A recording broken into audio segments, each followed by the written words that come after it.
first of all, we're excited. You know, when we had a great conversation a couple months ago, and I told flexibility and maybe a first-round pick at the trade deadline. It would be great for our organization. And I want to really congratulate Rob. He did an outstanding job of working the phones and really bringing back something that I could get behind. That's going to be great for what we want to achieve here, which is first we want to get back to the playoffs. Then we want to get back to being a championship team. This gives us the flexibility to achieve those things. And we want to first of all say that we gave up 2 outstanding players, but also 2 outstanding men. They've been really wonderful for Laker Nation. Jordan, I love him because everything that we ask him to do to get better, body fat, trim it down, he's been able to do, and he was having an outstanding season for us. And then Larry is just Larry. I mean, he's provided so many thrills for our fans in terms of his dunks, his block shots, and we also value both of us the relationship that we had with Larry too, and so both him and Jordan. So we had to give up some special guys to get the flexibility that we've been looking for, and that is needed to get us to where we want to go. So it's a great day and a bittersweet day because Rob and I like these 2 guys a lot. And then Jeannie, really, it was tough for her. Jeannie loves her Lakers, and she become fond of all the guys. And so she's just like her father. She never wants to trade any of her guys because they're more to her than just players that wear the purple and gold. But she got on board, and we had a great conference that said, hey, we have to do this deal for the future of the Lakers, for now and the future.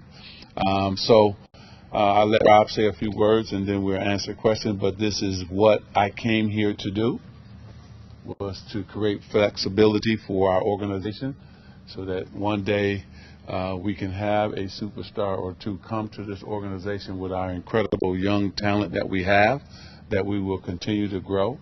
And, the Lakers right now, we're on a good run, and we're playing some good basketball. So I want to thank Coach Walton and the players for really playing some good basketball right now. So it's tough for them, too, because 2 of their friends also got traded today. So, Rob? Yeah, so I think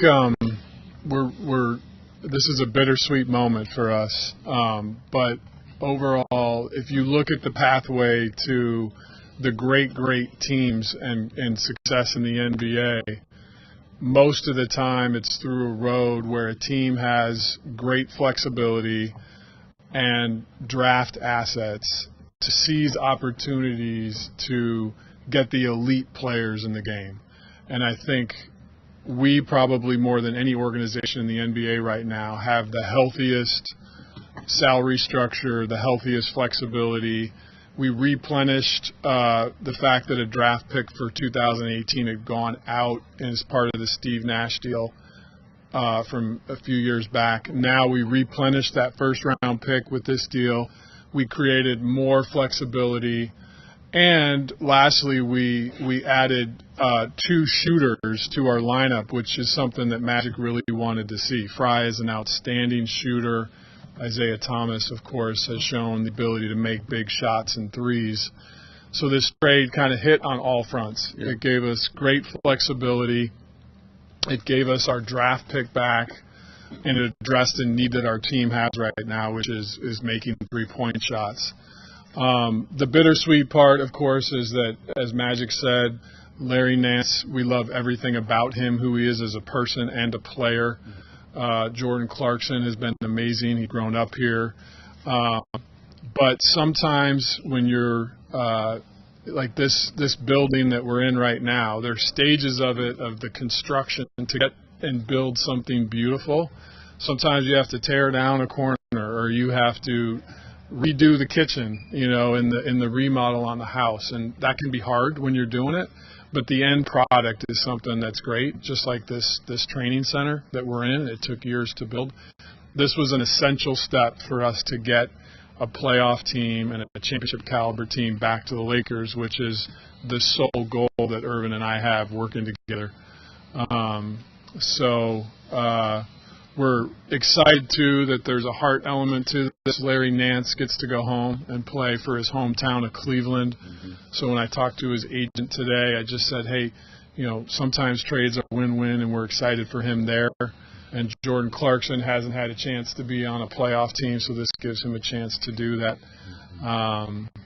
And so I think this is just a transaction that worked for everybody involved. Yeah, for Cleveland and for us.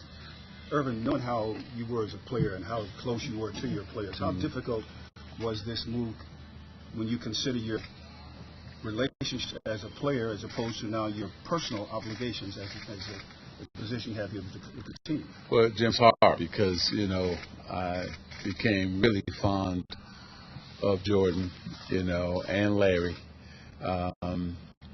Rob and I really thought coming into this season they would be the key for our team to take another step. We stayed on Jordan to get better, and he did. And we always wanted to uplift Larry because we know he has great potential. But, Jim, as we all know, if you're going to get something great, you got to give up something great, right? And so it was hard for us to give up our two young players. But I don't want to stay in 11th place, and I don't want this organization to stay there, right? So we have to make moves to be able to put us in the playoffs, in position to sign great free agents one day, or it's not just to sign free agents, or have the flexibility if a trade may come of a superstar. So, we can get them a number of ways. So this is really a good move for our organization, but also good for those two guys because they're going to be in the playoffs and have a possibility maybe they even go to the championship. So it's good for them too, good for Cleveland, and good for us.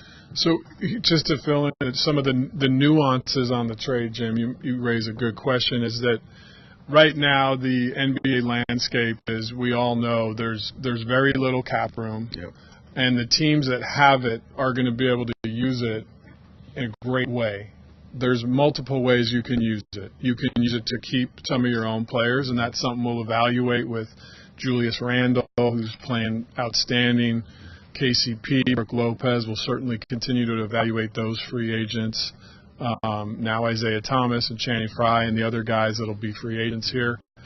You can also use it, to Magic's point, to do a great trade. If there's a team that's trying to get off a player, a potential star, or you can take salary in to your space and get draft assets. There's so many different ways you can use that. And then, of course, the obvious way is if we now have in 2018, in July of 2018 and July of 2019, we now have real 100% space to do two max players if that's what we decide to do, or one in 2018 and then following it up with another one in 2019. So the flexibility is really amazing, and if you break it down and study the cap, I think we feel like we're the most strongly situated franchise in the NBA in terms of where our cap stands. There was a report that you guys have decided to move on from the summer of 2018 and you're turning the focus to 2019. Is that accurate? That's not accurate. I think what's accurate is that we have the ability to look at both.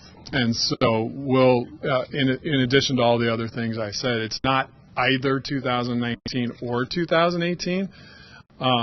It could be one in each year if we wanted it to be, 2 in 18, 2 in 19, or just sticking with our young core, growing these guys. We'll have many things to look at, and we'll make those decisions when they come. Rob, when you go to recruit players, is it better to have more room that you can recruit 2 players to come as opposed to recruiting 1?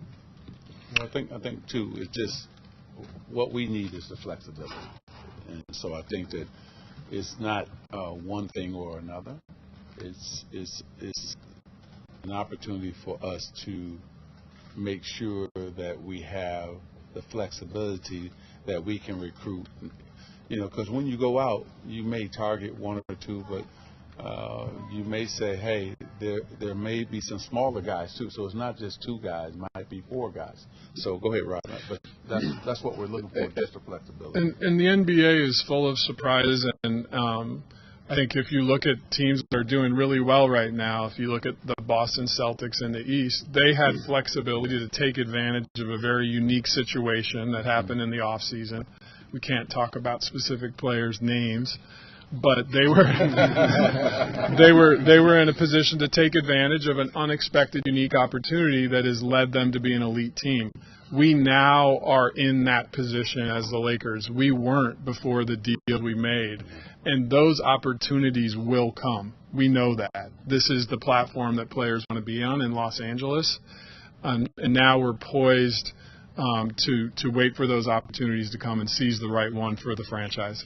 How do you sort of reconcile the hope to maybe get those elite players quickly, which obviously elevate the team faster than some of the more incremental moves, but those you can accomplish quicker as opposed to having maybe wait 2019, that doesn't work, it's 2020. How do you kind of reconcile those two things? I think with confidence. I think the way Irvin and I have both run our business and lived our lives is you operate in a position of strength and confidence. We have a very clear belief in what we want to accomplish. And let's face it, in this league, you can't have an elite team if you don't have the elite players. Yep. So that has to be the strategy if you want to be elite. Or we'll stay where we are, and I don't want to stay where we are. I don't want to be on the outside of the playoff looking in. We have to take another step, right? And so this move allows us to position ourselves to hopefully take that next step. And so, which is get into the playoffs and be one of the best teams in the West and in basketball. And so, and it's not just the money, it's also that draft pick, very important. So however you guys end up using the flexibility, whether it's this summer, next summer, it's everything trades, whatever is in the ultimate goal of finding a path to an elite play. Absolutely, and I think the other thing you have to look at in this deal is we were able to keep our core intact. We had, I think, around the league, the number of calls we got on our young players is staggering. But I think it's just a reassurance that we drafted really, really good players. That's a great point. Josh Hart has emerged as 3 double-doubles for a guy that was drafted in the 25 to 30 range. That doesn't happen for a guard. And obviously Brandon Ingram continuing to just grow. The move he made the other night in the paint is an elite move. Lonzo hopefully will be back soon. We all know the impact he has had on the team. Kyle Kuzma, people say, has been the steal of the draft. I think Thomas Bryant, South Bay Lakers, has really emerged. So we feel very confident that with this new first-round draft pick that we got today, we're going to have another player that's suited and tailored to that young core.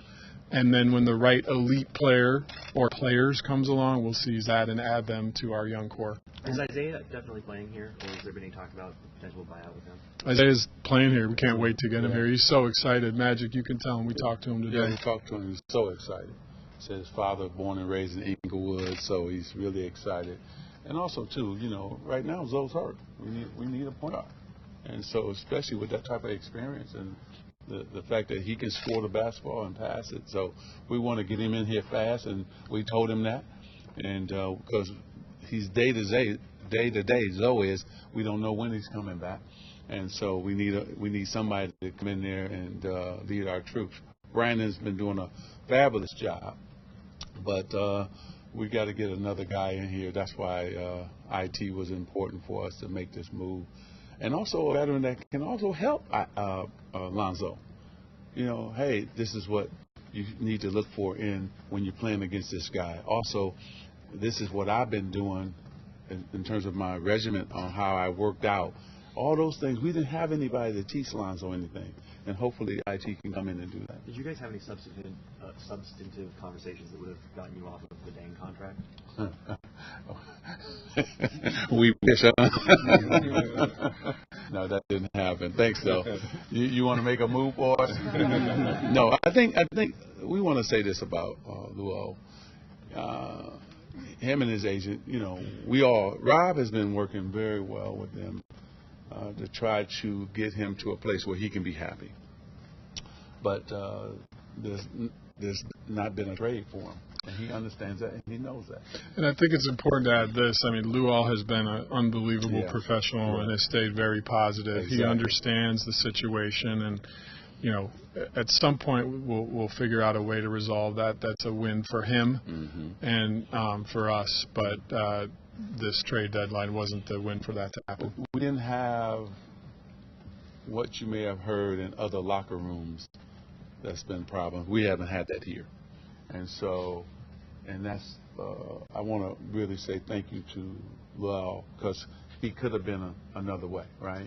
And, but Rob working with him, Rob working with his agent, I think everybody wants the best for the Lakers and for him, okay?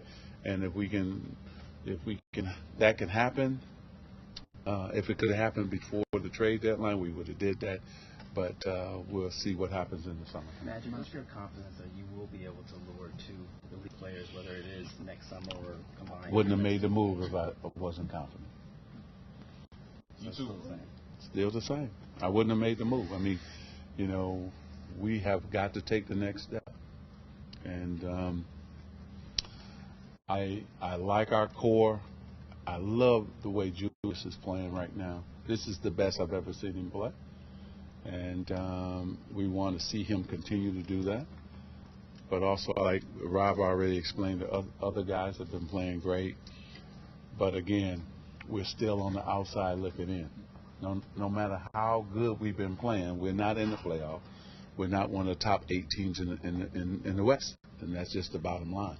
So I don't want to stay in this position. I want to have us be in the playoffs, and the only path to that is to add to the roster we already have. And that's what Rob and I stay up nights. We get up 4 or 5 in the morning talking already on the phone. Then we both go work out. Then we talk all the way to the facility. Then we in the building working out. Last night we didn't leave till I don't know how late last night. And so we continue. We fell asleep on the phone together around midnight. Exactly. He called me and I'm like, oh man. And Cookie and his wife think we're crazy. Right. But we know that what we're working toward. We have a strategy, just like we had a strategy here at the trade deadline. Rob executed in a flawless manner. It cost us 2 guys that we love and we admire, and we told them that the facility is open to them. Come back. Larry came and said goodbye to the guys. I thought that was very professional of him. But that's the type of guys that we have on this team, right? They love each other. But at the same time, we have got to put this franchise in a position. We've been struggling for a long time. I like exciting teams, too. We're exciting to watch, no question about it. We're exciting to watch. But we're still the 11th best team in the West, and we can't stay there. In the here and now, how do you see Lonzo's back in an IT? Well, Lonzo is our starting point guard. That hasn't changed.